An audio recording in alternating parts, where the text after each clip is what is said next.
नमस्ते, आप सबका स्वागत है। नवरात्रि का अंतिम पड़ाव लगभग आ ही चुका है। अष्टमी तिथि पर माता महागौरी की पूजा की जाती है।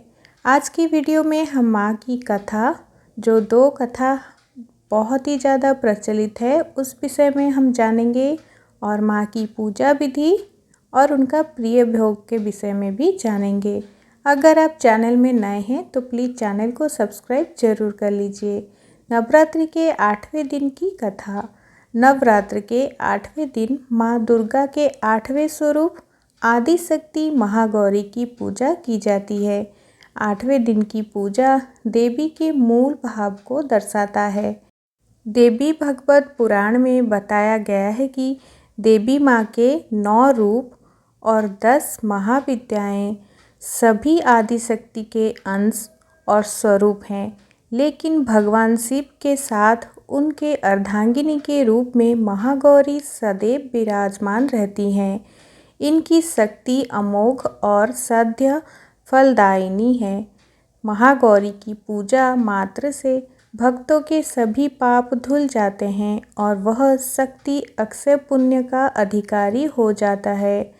ज़्यादातर घरों में नवरात्र के अष्टमी तिथि के दिन कन्या पूजन किया जाता है, वहीं कुछ लोग नवमी तिथि में कन्या पूजन करते हैं। माँ का स्वरूप। देवी भागवत पुराण के अनुसार महागौरी का वर्ण रूप से गौर अर्थात सफ़ेद है और उनके वस्त्र व आभूषण भी सफ़ेद रंग के ही हैं। माँ का वाहन वृषभ अर्थात बैल है, जो भगवान शिव का भी वाहन है। माँ का दाहिना हाथ अभय मुद्रा में है और नीचे वाले हाथ में दुर्गा शक्ति का प्रतीक त्रिशूल है।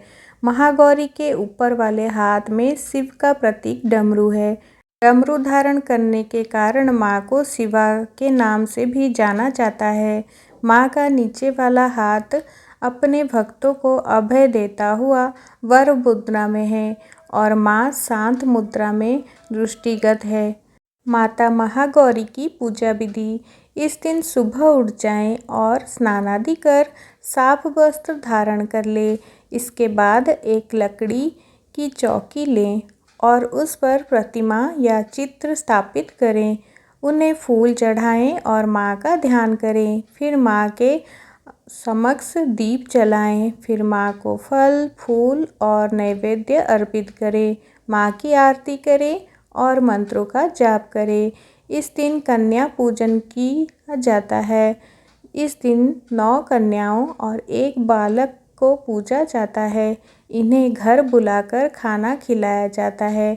कन्याओं और बालक को अपनी सामर्थ्यानुसार भेंट देनी चाहिए। फिर उनके पैर छूकर आशीर्वाद लें और उन्हें विदा कर दें। माता महागौरी की भोग विधि। अष्टमी के दिन माँ को नारियल चढ़ाया जाता है। इस दिन कन्या पूजन का विशेष महत्व है। माता महागौरी की कथा। पौराणिक कथाओं के अनुसार भगवान शिव को पति के रूप में पाने के लिए माँ पार्वती ने कठिन तपस्या की थी।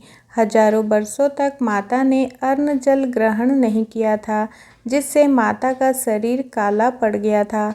माता की तपस्या से प्रसन्न होकर भोलेनाथ ने उन्हें स्वीकार किया और माता के शरीर को गंगा जल से धोकर अत्यंत कांतिमय बना दिया। माता का स्वरूप गौरवर्ण हो गया, जिसके बाद माता पार्वती के इस स्वरूप को महागौरी कहा गया है।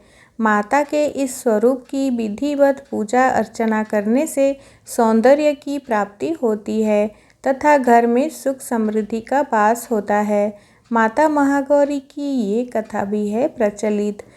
वहीं माता के इस स्वरूप को लेकर एक और पौराणिक कथा काफ़ी प्रचलित है। कालरात्रि के रूप में सभी राक्षसों का वध करने के बाद भोलेनाथ ने देवी पार्वती को काली कहकर चिढ़ाया था। माता ने उत्तेजित होकर अपनी त्वचा को पाने के लिए कई दिनों तक ब्रह्मा जी की कड़ी तपस्या की। ब्रह्मा जी ने तपस्या से प्रसन्न होकर माँ पार्वती को साक्षात दर्शन दिया और हिमालय के मानसरोवर में स्नान करने के लिए कहा। ब्रह्मा जी की सलाह पर माँ पार्वती ने मानसरोवर में स्नान किया। स्नान करते ही माँ का शरीर दूध की तरह सफ़ेद हो गया। माता के इस स्वरूप को महागौरी कहा गया। तो दोस्तों, ये थी नवरात्रि के 8वें दिन माता महागौरी की कथा, पूजा विधि और उनका प्रिय भोग। आपको ये वीडियो कैसा लगा ज़रूर बताइएगा। चैनल में नए हैं तो प्लीज़ सब्सक्राइब करके हमें सपोर्ट ज़रूर करिए, क्योंकि आपका सपोर्ट हमें बहुत ज़रूरी है। वीडियो को लाइक और शेयर ज़रूर कर दीजिए। वीडियो पूरा देखने के लिए धन्यवाद।